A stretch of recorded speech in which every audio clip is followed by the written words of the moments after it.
Assalamualaikum warahmatullahi wabarakatuh.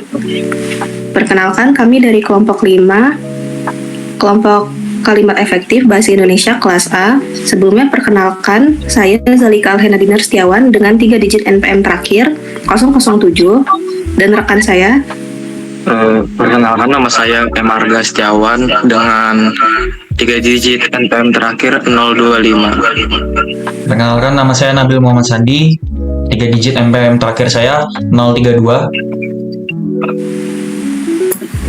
Dan saya Muhammad Rasya Badillah dengan NPM terakhir 047. Baiklah, langsung saja di sini kami mulai menjelaskan. Pernahkah kalian membaca suatu pesan atau mendengar orang yang berbicara, namun kalian tidak paham apa yang orang itu maksud? Seperti contoh, di sini saya punya 2 kalimat. Yang pertama, saya pada hari ini ingin untuk menyampaikan sebuah penjelasan mengenai tentang kalimat efektif. Kalimatnya bisa dibaca bertele-tele sekali ya. Kita bandingkan dengan nomor 2. Hari ini saya akan menjelaskan kalimat efektif. Kalimatnya singkat, padat, dan jelas sehingga pembaca paham maksud dari si penulis. Izinkan saya, Nabil Muhammad Sandi, dengan NPM 032, menjelaskan mengenai kalimat efektif. Kita mulai dari pengertian dulu. Apa itu kalimat efektif? Pertama-tama, kita harus mengetahui dulu apa itu kalimat dan apa itu efektif. Menurut KBBI, kalimat adalah satuan bahasa yang secara relatif berdiri sendiri, mempunyai pola intonasi final, dan secara aktual ataupun potensial terdiri atas klausa. Kemudian, menurut KBBI, efektif adalah kata benda yang artinya bisa membawa pengaruh atau kemudahan.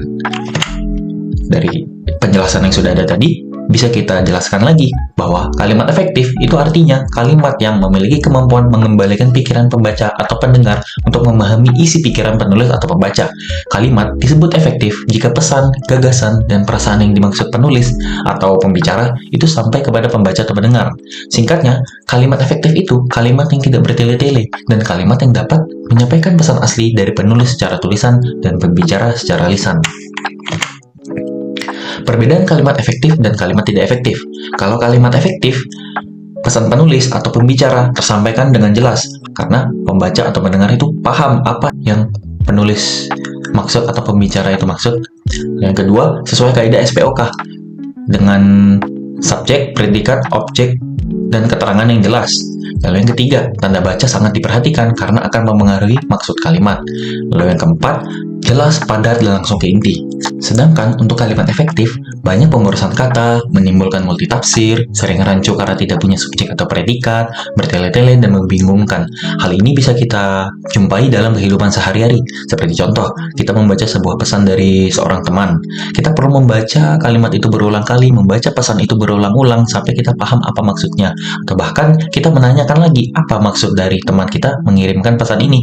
Hal itu disebabkan karena pesan yang teman kita kirimkan itu menggunakan kalimat yang bertele-tele, tanda bacanya tidak jelas, sehingga kita memiliki pemahaman yang berbeda. Bahkan dari saat pertama kali membaca hingga kedua kali, ketiga, atau bahkan setelah bertanya, kita baru paham apa yang teman kita maksud. Selanjutnya, fungsi kalimat efektif dalam komunikasi lisan dan tulisan. Dalam komunikasi lisan, kalimat efektif berfungsi sebagai 1. Memastikan lawan bicara atau audiens paham dengan ide atau gagasan yang disampaikan. 2. Membangun kesepahaman, memastikan makna yang dimaksud pembicara sama dengan yang diterima pendengar. 3. Meningkatkan kredibilitas, membuat pembicara terlihat lebih profesional dan bisa meyakinkan pendengar. Sedangkan dalam komunikasi tulisan, yang pertama, fungsinya menyampaikan ide yang ingin penulis sampaikan. Yang kedua, menghemat waktu dan kata karena kalimat disampaikan dengan padat dan logis sehingga pembaca cepat memahami isi. Yang ketiga, mengurangi risiko ambiguitas dalam tulisan. 4. Menyampaikan informasi secara akurat. Baik komunikasi lisan maupun tulisan sama-sama memiliki satu tujuan akhir, yaitu pemahaman pembaca atau pendengar sehingga tidak terjadi kesalahpahaman dan menimbulkan perdebatan. Jadi fungsi kalimat efektif maupun lisan dan tulisan pada akhirnya itu adalah menyampaikan ide atau gagasan pada seseorang yang lain, seperti itu. Perkenalkan, saya Zalika Alhenadina Setiawan dengan 3 digit NPM terakhir 007. Di sini saya akan menjelaskan apa saja syarat-syarat agar sebuah kalimat disebut sebagai kalimat efektif. Jadi langsung saja, yang pertama itu ada kesepadanan struktur. Pada kesepadanan struktur terdapat beberapa hal yang harus dimiliki. Yang pertama, harus memiliki subjek dan predikat yang jelas, yang dimana suatu kalimat dapat memiliki subjek dan predikat yang jelas dengan cara menghindari pemakaian kata depan seperti di, dalam, bagi, dan sebagainya sebelum penyebutan subjek. Di sini langsung ke contoh kalimat yang salah. Bagi semua siswa SMA Negeri 47 Jakarta harus mengikuti apel hari Senin. Lalu untuk kalimat yang benar, semua siswa SMA Negeri 47 Jakarta harus mengikuti apel hari Senin. Yang selanjutnya, pada kesepadanan struktur adalah tidak terdapat subjek ganda. Artinya, suatu kalimat bisa memiliki struktur yang sepadan adalah dengan cara tidak menuliskan subjek ganda. Subjek ganda dalam suatu kalimat bisa mengakibatkan informasi menjadi tidak fokus sehingga membuat orang lain akan sulit untuk memahami makna dari kalimat tersebut. Di sini, langsung ke contoh salahnya. Penyusunan laporan akhir sekolah itu saya dibantu oleh para dosen. Kalimat tersebut sangat membingungkan, bukan? Lalu, untuk kalimat yang benarnya, dalam menyusun laporan itu, saya dibantu oleh para dosen. Pada kalimat pertama, terdapat dua subjek, yaitu penyusunan laporan itu dan saya, yang dimana kalimat tersebut dapat membingungkan untuk dibaca. Lalu, masih pada kesepadanan struktur, adalah tidak menggunakan kata penghubung. Penggunaan kata hubung yang tidak tepat dapat membuat kalimat tidak bisa dipahami dengan baik oleh pembaca atau pendengar. Di sini kalimat yang salahnya, kami ketinggalan kereta sehingga kami datang agak terlambat. Lalu untuk kalimat yang benarnya, kami ketinggalan kereta, oleh karena itu kami datang agak terlambat. Selanjutnya, masih pada kesepadanan struktur, tidak menggunakan kata yang untuk mendahului predikat. Di sini, untuk kata yang salah, sekolah kami yang terletak di depan bioskop Surya. Lalu untuk kalimat yang benar, sekolah kami terletak di depan bioskop Surya. Kalimat yang memenuhi syarat kalimat efektif kesepadanan struktur dapat membuat sebuah gagasan atau informasi dapat tersampaikan dengan lebih mudah. Tentu hal ini juga akan semakin memudahkan pembaca atau pendengar untuk paham dengan kalimat tersebut. Yang selanjutnya, nomor kedua adalah keparelan bentuk. Apabila suatu kalimat memiliki bentuk pertama, yakni kata benda, maka kalimat selanjutnya juga harus memiliki kata berbentuk kata benda juga. Di sini langsung ke contoh yang salahnya. Tahap terakhir penyelesaian gedung itu adalah kegiatan pengecatan tembok, memasang penerangan, pengujian sistem pembagian air, dan pengaturan tata ruang. Pada kalimat yang salah, pengecatan tembok, memasang penerangan, pengecatan tembok termasuk kata benda, sedangkan memasang penerangan termasuk kata kerja.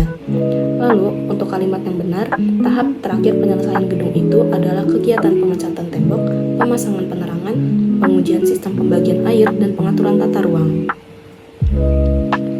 Selanjutnya, untuk syarat kalimat efektif yang ketiga adalah menghilangkan pengulangan subjek. Dari contoh yang salah, karena dia tidak diajak, dia tidak datang ke rumah Nina. Sedangkan untuk kalimat yang benar, karena tidak diajak, dia tidak datang ke rumah Nina.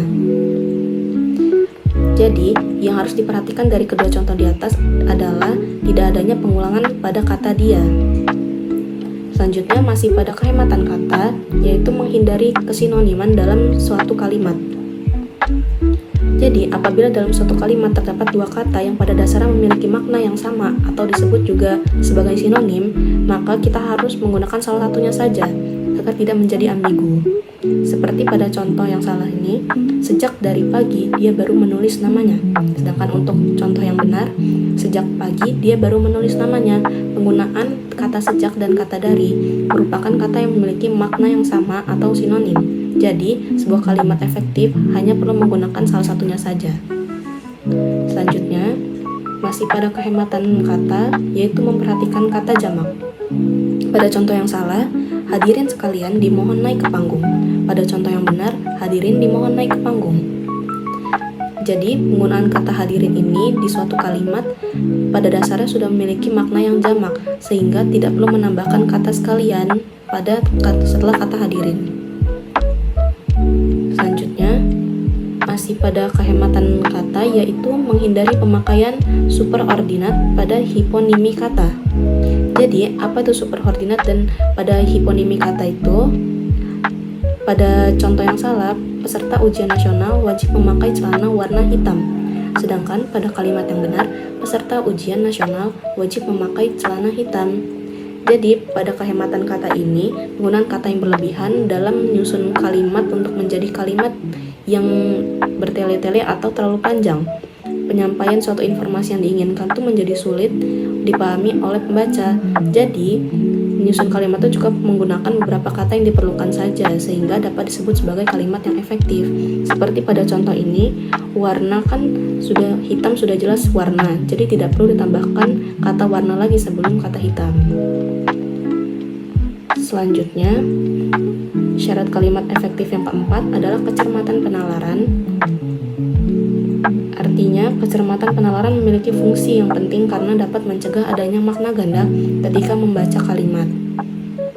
Pada contoh yang salah, mahasiswa perguruan tinggi yang terkenal itu menerima hadiah.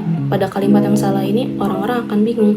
Sebenarnya, yang terkenal itu mahasiswanya atau perguruan tingginya. Jadi, pada kalimat yang benar memiliki dua opsi. Yang pertama, mahasiswa terkenal itu menerima hadiah, jadi mahasiswa itulah yang terkenal. Yang kedua, mahasiswa dari perguruan tinggi yang terkenal itu menerima hadiah, jadi di sini yang terkenal adalah perguruan tingginya. Selanjutnya, syarat kalimat efektif yang terakhir adalah kelogisan bahasa. Kelogisan bahasa dalam suatu kalimat bisa dipahami sebagai ide yang terdapat dalam suatu kalimat dapat diterima dan dipahami oleh akal. Jadi, untuk kalimat yang salah, waktu dan tempat kami persilakan. Untuk kalimat yang benar, untuk Bapak, Ibu, Andi kami persilakan. Jadi, pada kalimat di atas tidak dapat disebut sebagai kalimat efektif karena tidak memiliki bahasa yang logis. Hal ini dikarenakan makna dalam kedua kalimat tersebut tidak mengandung makna yang logis. Misalnya, pada contoh kalimat yang salah pertama, tidak logis ketika yang dipersilakan adalah waktu dan tempat. Seharusnya penggunaan waktu dan tempat dapat digantikan subjek seperti orang, misalnya bapak atau ibu, bisa juga contohnya kepala desa. Terima kasih, selanjutnya akan dijelaskan oleh rekan saya. Perkenalkan, nama saya Marga Setiawan dengan 3 digit NPM terakhir yaitu 025. Di sini saya akan menjelaskan ciri-ciri kalimat efektif. Ciri-ciri kalimat efektif terbagi menjadi 4. Yang pertama ada kelugasan. Kelugasan adalah kalimat yang berisi dengan kata-kata penting dan tidak berbelit-belit. Maksudnya, kalimat yang langsung berinti pada poin-poin yang penting saja dan tidak kemana-mana. Tidak berbelit-belit. Contohnya ialah para ibu melakukan konvoi sepeda motor di jalan desa. Contoh kalimat yang tidak efektif ialah para ibu-ibu melakukan konvoi sepeda motor di jalan desa. Kenapa kalimatnya tidak efektif? Karena di kata para ibu-ibu ini menunjukkan menunjukkan kata yang berbelit-belit. Karena kata para dan ibu-ibu ini menunjukkan makna yang sama-sama jamak. Para ibu-ibu ini sangat jamak dan tidak efektif. Selanjutnya ialah yang kedua, ketepatan. Ketepatan ini kalimat yang tidak mengandung makna general. Kalimat dikatakan efektif itu adalah kalimat yang tidak mengandung makna yang banyak dan bikin ambigu atau bermakna ganda. Itu tidak efektif. Contohnya ialah, tolong letakkan foto milik ayah di kamar tidur. Sedangkan kalimat yang bukan efektif ialah, tolong letakkan foto ayah di kamar tidur. Kata foto ayah ini menunjukkan bahwa kalimat ini memiliki makna yang general. Kalau yang contoh efektifnya ini ada tambahan milik ayah. Ini tidak general karena objek fotonya ada kata kepemilikan oleh ayah, dan ini tidak general. Sedangkan kalau foto ayah ini dapat mengandung makna ganda. Makna yang general bisa saja foto ayah namun bukan foto milik ayah. Begitu. Selanjutnya, yang ketiga ada kelogisan. Kelogisan ialah kalimat yang dapat diterima oleh akal dan logika. Logis atau tidaknya kalimat dapat juga dilihat dari maknanya. Di sini ada kalimat logis ialah yang pertama itu ada Zikri menjadi juara pertama dalam lomba dakwah. Sedangkan kalimat yang tidak logisnya ialah Zikri menduduki juara pertama dalam lomba dakwah. Kenapa kalimat ini dikatakan tidak logis? Karena ada kata menduduki juara pertama. Ya, ini tidak masuk logika dong. Zikri ini dapat menduduki juara pertama, yang seharusnya kalimat logisnya, kalimat efektifnya ialah Zikri menjadi juara pertama, bukan Zikri menduduki juara pertama, dan itu tidak logis. Lalu contoh kedua, sebelum meninggal, wanita yang ditemukan jenazahnya itu sering mondar-mandir di persimpangan jalan. Kalimat yang tidak logisnya ialah jenazah perempuan yang ditemukan itu sebelumnya sering mondar-mandir di persimpangan jalan. Ini kalimat ini bikin kita ambigu, dan ini sangat tidak masuk di logika. Kenapa? Karena mana ada dong jenazah perempuan yang sering mondar-mandir di persimpangan jalan. Namanya jenazah, udah pasti dia tidak bisa ngapa-ngapain lagi karena udah meninggal. Kalau kalimat logisnya ini maknanya sudah jelas. Sebelum meninggal, wanita yang ditemukan jenazahnya itu sering mondar-mandir di persimpangan jalan. Ini tidak ada kata sebelum meninggal terus ada komanya. Ini hanya sebelumnya sering mondar-mandir. Jadi seperti itu ciri-ciri kalimat efektif yang kelogisan. Lalu selanjutnya ada keparelan. Keparelan ialah merupakan kesamaan bentuk kata atau imbuhan yang digunakan secara konsisten dalam kalimat. Jadi katanya itu selalu konsisten dan terstruktur lah istilahnya. Contoh yang benar ialah tahap terakhir penyelesaian gedung itu adalah kegiatan pengecatan tembok, pemasangan penerangan, pengujian sistem pembagian air, dan pengaturan tata ruang. Nah, yang salah ialah tahap terakhir penyelesaian gedung itu adalah kegiatan pengecatan tembok, memasang penerangan, pengujian sistem pembagian air, dan pengaturan tata ruang.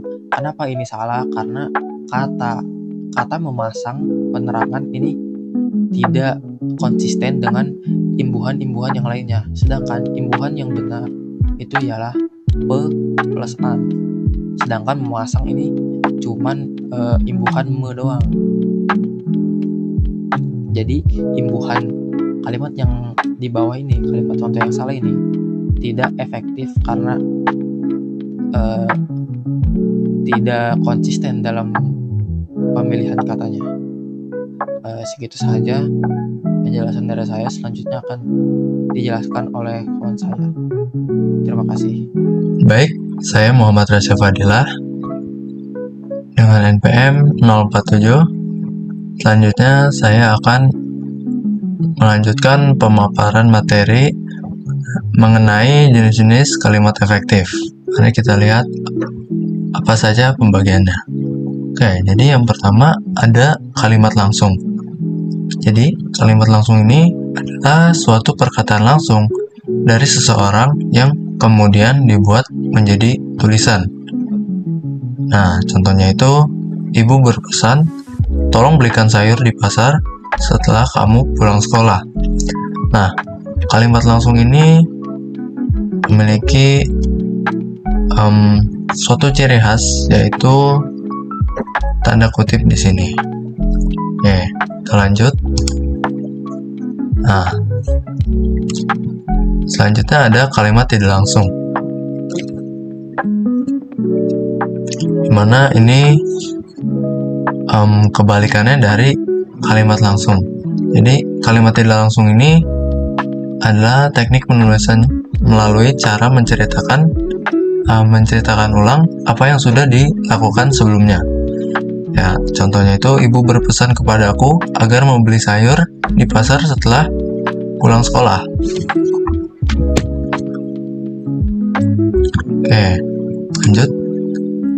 Yang ketiga ada kalimat tunggal. Karena kalimat tunggal ini itu adalah suatu jenis kalimat yang hanya terdiri dari satu klausa dan terbentuk dari satu pola saja. Ya, contohnya, para pekerja sedang menyelesaikan pembangunan jembatan tersebut. Oke, lanjut. Yang keempat ada kalimat majemuk. Mana kalimat majemuk ini adalah suatu kalimat yang terdiri dari dua atau lebih kalimat tunggal. Ya, contohnya itu, Andi ingin melakukan pendidikan ke luar negeri,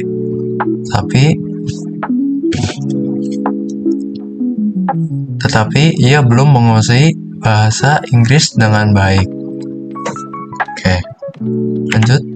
Yang kelima adalah kalimat interrogatif, di mana kalimat ini bertujuan untuk mencari jawaban. Ya, biasanya kalimat itu tuh diakhiri dengan tanda tanya. Contohnya, kapan pendaftaran mahasiswa baru di universitas ini akan ditutup?